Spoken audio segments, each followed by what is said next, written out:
Hello students, how are you? I hope you all are fine and doing well and also continuing your studies. In last video, I have discussed about the chromosomal theory of inheritance. Now in this video, I will discuss about contribution of an important scientist in genetics, that is about Thomas Hunt Morgan. He was also called as father of experimental genetics. So we will see that what are the contributions of Thomas Hunt Morgan in this video. So let us start the class. So students, today I am going to discuss about the contribution of one important scientist in the field of genetics, that is about the Thomas Hunt Morgan.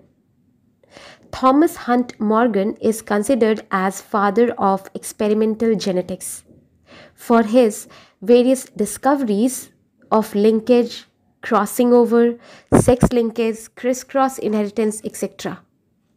Means Thomas Hunt Morgan जो है उन्हें father of experimental genetics कहा जाता है.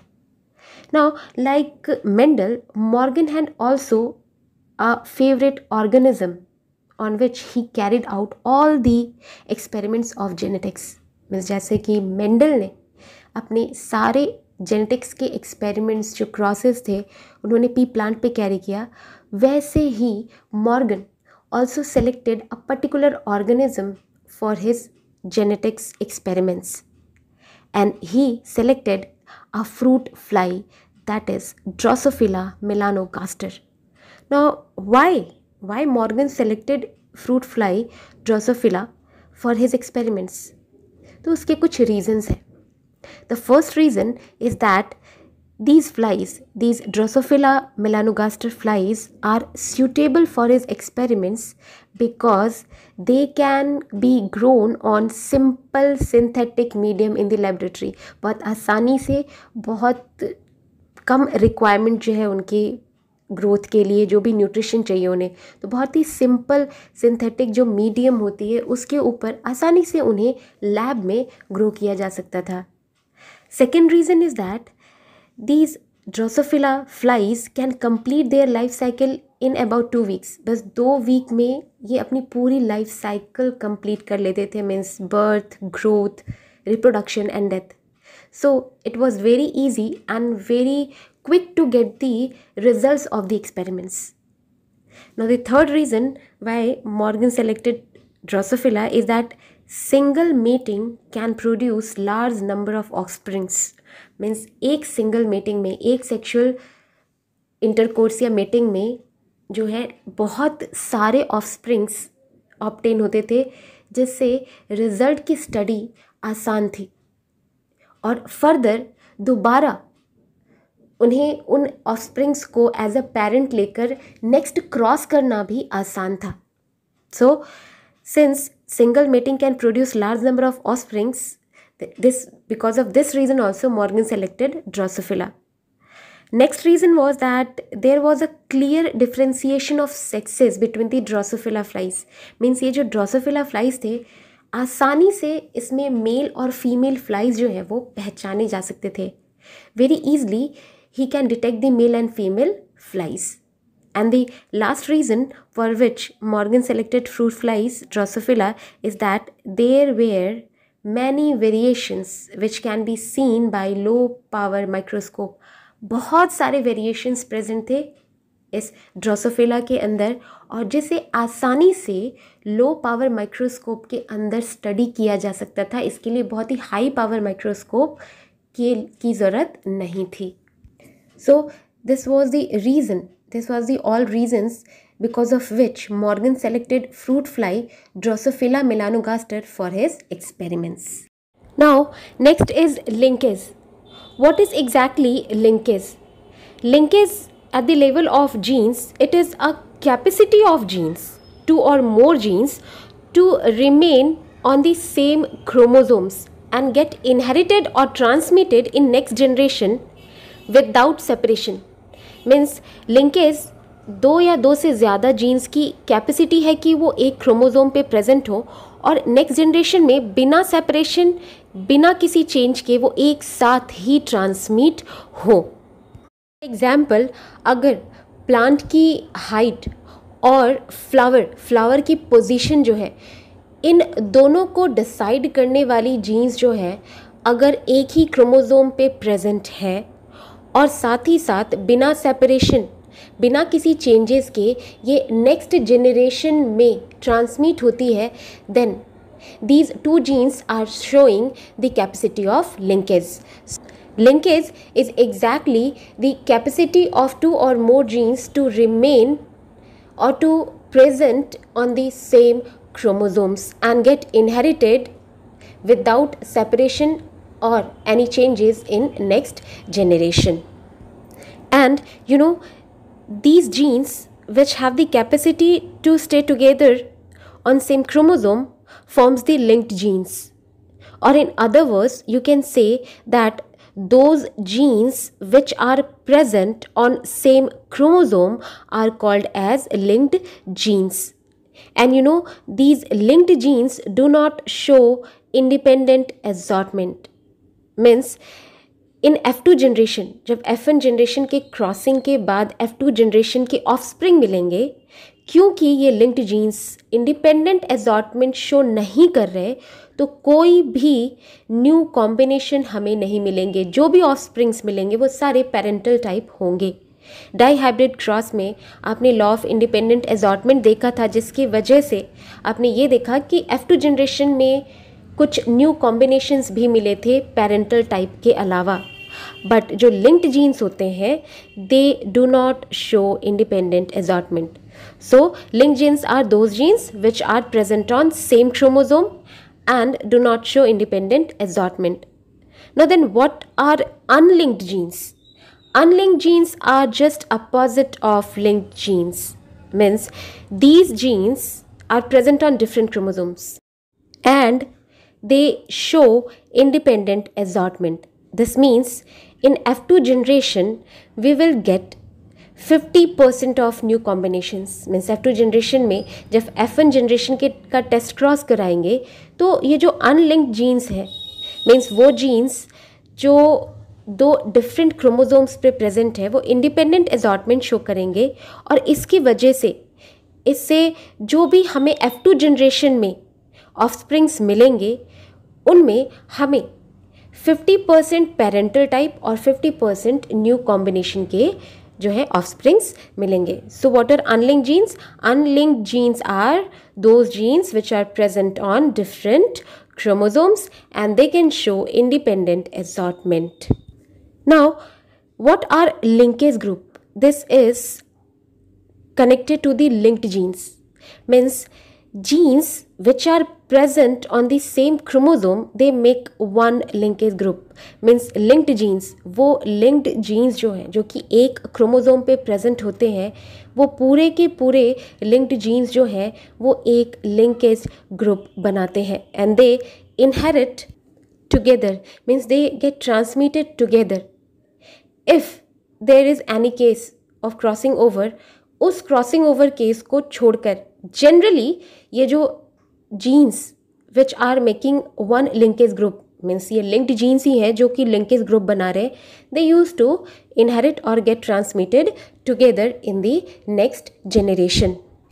और about linkage group you can also say that linkage group represents that chromosome which bears or which have the linear sequence of linked genes. Means linkage group जो है उस chromosome को represent कर रहा है जिस क्रोमोसोम के ऊपर लिंक्ड जीन्स जो है वो लीनियरली लाइन से सीक्वेंस में अरेंज्ड होते हैं.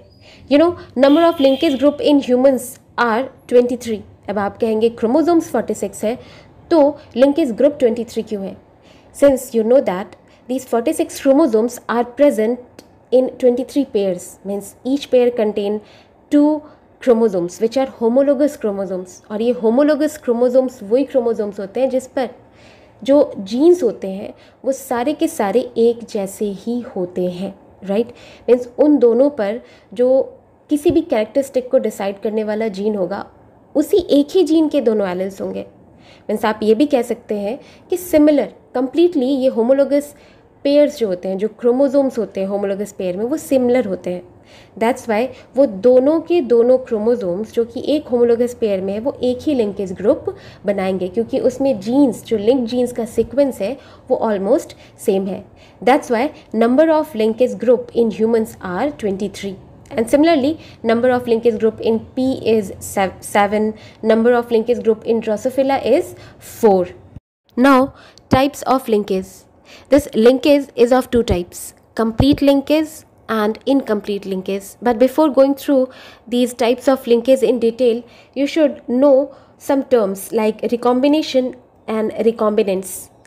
Exactly, recombination. What is recombination? You have studied this recombination in 11th class in the chapter cell cycle and cell division. Recombination is the process of exchange of genetic material between two chromosomes as a result of crossing over, and this leads to the variation in DNA. As you have read in 11th class कि जो meiosis होता है, meiosis 1 के prophase 1 में exactly crossing over होता है इन दी stage of पेकाइटिन. तो meiosis 1 में क्रॉसिंग ओवर होता है और उस वक्त इस क्रॉसिंग ओवर की वजह से रिकॉम्बिनेशन होता है, मीन्स जेनेटिक एक्सचेंज होते हैं दोनों क्रोमोसोम्स के बीच में. And this genetic exchange or genetic material exchange between two chromosomes during crossing over is known as recombination process. और इसकी वजह से वेरिएशंस भी आते हैं डीएनए में. The next term is recombinant. Recombinant are the new combinations formed, means these are the new combinations of chromosomes or new combinations of offsprings produced due to recombination process. means recombination process के बाद जो एक नया combination बनता है उससे हम कहते हैं recombinants. अब ये दोनों टर्म याद रखें क्योंकि जो इनकम्प्लीट और कंप्लीट लिंकेज हम पढ़ने वाले हैं उसमें इन टर्म्स का यूज़ होने वाला है. Okay, now the first type of linkage, that is complete linkage. In complete linkage, genes are located on same chromosome, do not separate, and they are inherited together in the next generation without formation of new combination due to absence of crossing over. Means अगर दो genes completely linked है तो उनके बीच में इतनी space नहीं होगी, chromosomes पे ही प्रेजेंट है और क्रोमोसोम्स में ही क्रॉसिंग ओवर होता है.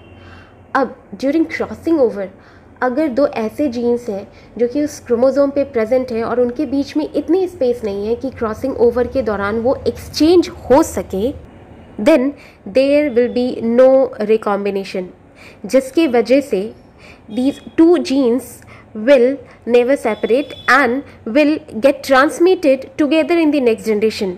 और नेक्स्ट जनरेशन में क्योंकि रिकॉम्बिनेशन नहीं हुआ, क्रॉसिंग ओवर नहीं हुआ, इस वजह से no new combination will be found, कोई न्यू कॉम्बिनेशन नहीं मिलेगा. Only parental type will be formed. सारे ऑफस्प्रिंग जो होंगे वो दोनों पेरेंटल टाइप जैसे ही बनेंगे.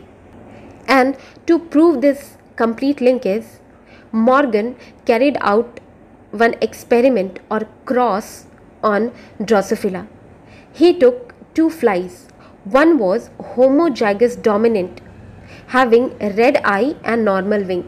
Means उन्होंने एक Drosophila fly लिया जो homozygous dominant है, means dominant characteristic शो कर रहा है और वो भी प्योर है, homozygous है, जिसमें दो कैरेक्टरिस्टिक उन्होंने लिया, एक तो रेड आइड और दूसरा normal wing. And he took the another Drosophila fly which was homozygous recessive and which have the characteristic of purple eye and vestigial winged. Means उन्होंने एक जो है Drosophila fly लिया जो कि homozygous dominant है, जिसके पास red I, red colour I है और नॉर्मल विंग है, और दूसरा जो पेरेंट Drosophila उन्होंने लिया, उन्होंने homozygous recessive लिया जिसके पास पर्पल आई है और वेस्टिजियल विंग है. ओके, अब इसके बाद गैमेट्स बने. गैमेट्स बनने के बाद फर्स्ट वाले जो पेरेंट है उसमें गैमेट्स सारे कैपिटल P और कैपिटल V वाले ही बनेंगे, और जो सेकंड वाले पेरेंट है, जो सेकंड वाला जो ड्रोसोफिला है, उसका सारा गैमेट स्मॉल p और स्मॉल v वाला मीन्स रेसेसिव वाला ही बनेगा. जब ये गैमेट्स जो है इन गैमेट्स के बीच में क्रॉसिंग ओवर हुई तो you can see in the diagram that F1 generation में all the Drosophila was heterozygous, means genotype उनका क्या था, हेट्रोजाइगस, मीन्स उसमें एक डोमिनेंट आई कलर के लिए भी था जीन और एक डोमिनेंट नॉर्मल विंग के लिए था। तो इस वजह से क्योंकि रेड आई और नॉर्मल विंग जो है वो डोमिनेंट है, that's Y in heterozygous condition FN generation में जो भी सारे ड्रोसोफिला मिले, जो भी फ्लाइज मिले, they were red eyed and normal winged. Okay, अब इसके बाद उन्होंने क्या किया, he test crossed the FN generation flies. जो FN जनरेशन के हेट्रोजाइगस फ्लाइज थे उनका उन्होंने टेस्ट क्रॉसिंग किया। टेस्ट क्रॉसिंग आप जानते हैं कि जो भी डोमिनेंट कैरेक्टरिस्टिक शोइंग ऑर्गेनिज्म होता है उसका हम क्रॉस कराते हैं रेसेसिव कैरेक्टरिस्टिक शोइंग ऑर्गेनिज्म के साथ। तो यू कैन सी यहाँ पे उन्होंने टेस्ट क्रॉस कराया और टेस्ट क्रॉस कराने के बाद उन्होंने देखा कि मैक्सिमम, बहुत ज़्यादा मैक्सिमम जो है सिर्फ पेरेंटल टाइप ही है, means red eyed normal wing and purple eyed vestigial wing. जो न्यू कॉम्बिनेशंस थे वो बिल्कुल ना के बराबर है। So this is showing that the eye colour, this eye colour gene and the wing shape of wing जो है, जो जीन विंग के शेप को डिसाइड कर रहा है, ये दोनों जीन्स जो हैं वो कम्प्लीटली लिंक्ड है, जिसके वजह से F2 जनरेशन में जो है बहुत कम परसेंट, मीन्स लगभग ना के बराबर कोई न्यू कॉम्बिनेशन मिला है। ज़्यादातर सारे के सारे जो हैं सिर्फ पेरेंटल टाइप ही मिले हैं। तो इस एग्जाम्पल से जो है मॉर्गन ने ये दिखाया कि कैसे कंप्लीट लिंकेज की वजह से F2 जनरेशन में जनरली कोई भी न्यू कॉम्बिनेशंस नहीं बनते। Okay, next type is incomplete linkage. This type of linkage is between two genes that allows crossing over, due to which new combinations are produced.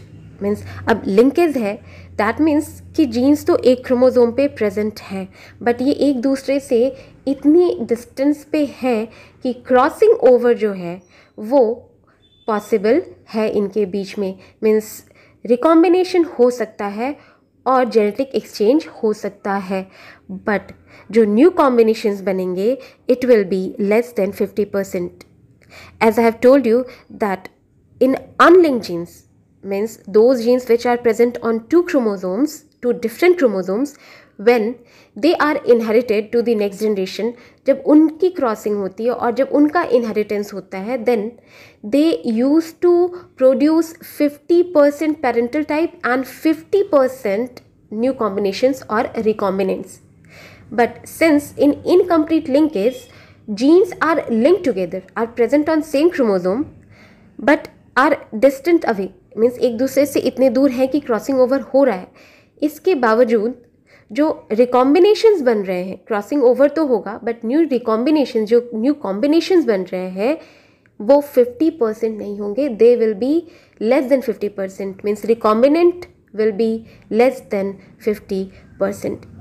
Now Morgan is incomplete linkage में भी Morgan found that some genes were linked tightly and some were linked loosely, and due to which crossing between this tightly linked genes and loosely linked genes under the incomplete linkage, he got different results. Now the first case in which genes were linked tightly, it resulted into very low recombinations, means recombinants बने तो पर काफ़ी कम percent में बने। इसे देखने के लिए एक एग्जाम्पल लेते हैं। As you can see in the diagram, now to study this incomplete linkage between two tightly linked genes, we will take an example and we will study the traits for body color and eye color. You can see in the diagram, the first two parental types are, one is female with yellow body and white eyed. जो एक female Drosophila है, it will have yellow body and white eye. इसका body color yellow होगा और eye का color white होगा. And this female is crossed with the male having brown body and red eye.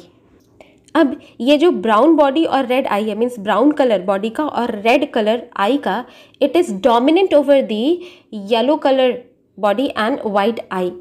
So you can also call this brown body and red eye color as a wild type. जो wild type होते हैं आप इसे dominant वाले को wild type भी बुला सकते हैं. अब ये जो येलो बॉडीड और वाइट आइड फीमेल ड्रोसोफिला और ब्राउन बॉडी रेड आई जो मेल ड्रोसोफिला है उसके बीच में क्रॉसिंग हुई, तो F1 जनरेशन में, in F1 generation we can see all the Drosophila are, or all the flies are with brown body and red eye. सारे के सारे जो ड्रोसोफिला मिले F1 जनरेशन में, उनकी बॉडी का कलर जो था वो ब्राउन था और आई का कलर रेड था. नाउ अब इसके बाद फिर से जब क्रॉसिंग की गई, F1 जनरेशन के फीमेल का टेस्ट क्रॉस किया गया, means when F1 female is test crossed with yellow bodied and white eyed male, means F1 generation का जो डोमिनेंट शोइंग कैरेक्टरिस्टिक के जो फीमेल फ्लाइज थे उनकी क्रॉसिंग कराई गई जो रेसेसिव कैरेक्टरिस्टिक शो करने वाले मेल के साथ, मीन्स येलो बॉडी और वाइट आई कलर शो करने वाले मेल ड्रोसोफिला के साथ. Then Morgan observe that the two genes did not segregate independently of each other. जो F2 जनरेशन में उनके पास रिजल्ट आया उससे उन्होंने ये देखा कि ये जो दोनों जीन्स हैं जो बॉडी का कलर और आई का कलर डिसाइड कर रहे हैं, ये इंडिपेंडेंटली एजॉर्ट नहीं हुए. बहुत अच्छे से जो वो लॉ ऑफ इंडिपेंडेंट एजॉर्टमेंट शो करना था वो नहीं शो किया, जिसके वजह से जो हमें F2 जनरेशन में डाईहाइब्रिड क्रॉस में जो एक रेशियो मिलता था फिनोटाइप का 9:3:3:1 का, वो नहीं मिला, वो एक्सपेक्टेड रेशियो नहीं मिला. यहाँ पर F2 जनरेशन में रिजल्ट ये मिला कि 98.7% जो थे वो पेरेंटल टाइप थे और बहुत कम परसेंट, अराउंड 1.3% जो थे वो न्यू कॉम्बिनेशंस के हो सकते या फिर कह सकते हैं कि रिकॉम्बिनेंट्स थे. तो this shows that crossing over has awkward. Crossing over तो हुआ जिसके वजह से रिकॉम्बिनेंट्स जो हैं वो बने, बट ये क्रॉसिंग ओवर उन दो जीन्स के बीच में हुआ जो दो जीन्स टाइटली लिंक्ड हैं एक दूसरे से, बहुत ज़्यादा दूरी इनके बीच में नहीं है. Okay, now next case in incomplete linkage in which Morgan found that some genes were loosely linked and they resulted into higher recombination after crossing. For this he carried out experiment and also in this case also he took two characteristics, that is eye color and wing size. इसे समझने के लिए भी Drosophila के दो characteristics को उन्होंने study किया, एक आई कलर और विंग साइज. वो दो जीन्स जो आई कलर और विंग साइज को डिसाइड कर रहे थे, उन्होंने ये देखना चाहा कि क्या ये किस तरह के लिंकेज को शो कर रहे हैं.